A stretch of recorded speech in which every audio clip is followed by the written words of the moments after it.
बिस्मिल्लाहिर्रहमानिर्रहीम। अस्सलाम वालेकुम नाज़रीन, आप यूट्यूब चैनल देख रहे हैं। मैं तवक्कुल हुसैन हूँ। पाकिस्तान से और दुनिया भर से कुछ ताज़ा तरीन और अहम तरीन खबरें जो मैं आपके साथ शेयर करूँगा। पाकिस्तान की हिंदुस्तान के साथ जंग तो ख़त्म हो गई है। बेसिक अगर सोचा जाए तो ये जंग नहीं थी, ये तो एक झड़प थी। जंग तो थी 1965 वाली या 1948 वाली। ये तो एक, आप यूँ समझ लें कि एक बिल्कुल मामूली सी झड़प थी। जंग अभी लड़ी नहीं गई और जंग ना लड़ने के नतीजे में भी पाकिस्तान के चीफ ऑफ आर्मी स्टाफ को वज़ीर आज़म साहब ने फील्ड मार्शल बना दिया। और हमारे जो लोग हैं वो इस कदर खुश हैं कि हमने ये जंग जीत ली है। जंग नहीं जीती, जंग अब इंडिया शुरू कर रहा है पाकिस्तान के साथ। जिस तरह उसने खुजदार में ये हमला किया है कि 50 के लगभग बच्चे उसने शहीद कर दिए हैं, 51 के लगभग बच्चे जख्मी भी हैं और मुसलसल वो हमले कर रहा है। हिंदुस्तान हमेशा छुप कर वार करता है, वो सामने आकर वार नहीं करता।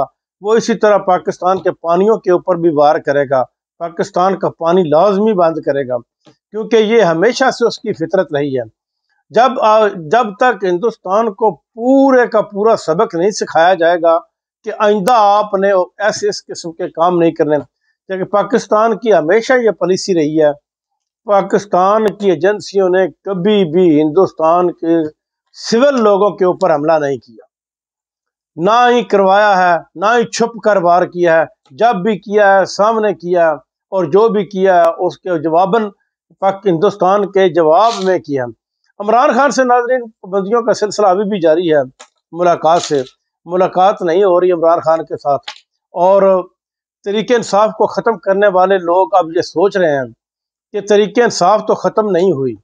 ये जो दो चक्की के पार्ट थे जिनमें अवाम पिस रही थी, पीपल्स पार्टी और नून लीग, अब इन दोनों को इकट्ठा करके अवाम को पीसा जा रहा है।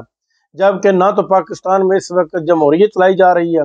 अगर जमहूरियत होगी तो वो इलेक्शन होंगे तो इलेक्शन के नतीजे में मुंतखब होने वाली हुकूमत ही जो है वो वज़ीर आज़म होगी और वो ही मुंतखब हुकूमत होगी।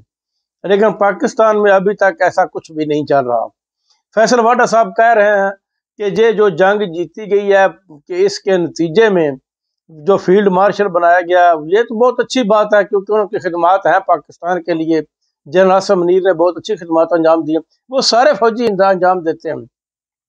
जो भी चीफ ऑफ आर्मी स्टाफ आता है वो एक्स्ट्राऑर्डिनरी जो है खिदमात अंजाम देता है। लेकिन जो अवाम का तासुर था फौज के मतलब को PTI को कुचलने के बाद, वो तकरीबन अब नेगेटिव हो चुका है, वो मनफी हो चुका है कि अवाम अब भी फौज से उतनी मोहब्बत करती है जितनी पहले करती थी। लेकिन अगर PTI को ख़त्म करना हो तो वो ये तरीक़ाकार जो इन्होंने अपनाया हुआ है, जिस तरह इन्होंने MKM को खुद बनाया फिर उसको ख़त्म किया, तो वो तो ख़त्म हो गई थी, क्योंकि वो एक इलाकाई जमात थी, उसके साथ लोग नहीं थे, वो एक टोला था मुल्क को बर्बाद करने का। लेकिन ये एक जमात है पूरे पाकिस्तान में। PTI एक ऐसी जमात है जिसका पूरे पाकिस्तान में असर और रसूख है, और पूरे के पूरे पाकिस्तान में लोग इसके साथ शामिल हैं। इसको ख़त्म करना इतना आसान नहीं, ये न मुश्किल ही नहीं बल्कि नामुमकिन भी है। PTI अब दोबारा अगर इलेक्शन, इमरान खान के वही दो मुतालबात हैं कि या तो मेरा मैंडेट वापस कर दिया जाए, अगर मैंडेट वापस नहीं किया जाता तो दोबारा इलेक्शन कराया जाए, अगर इलेक्शन के नतीजे में जो भी हुकूमत सामने आती है उसको उसका इक़्तिदार वापस कर दिया जाए। अब तक के लिए इतना ही। अपना ख्याल रखिएगा। अल्लाह ने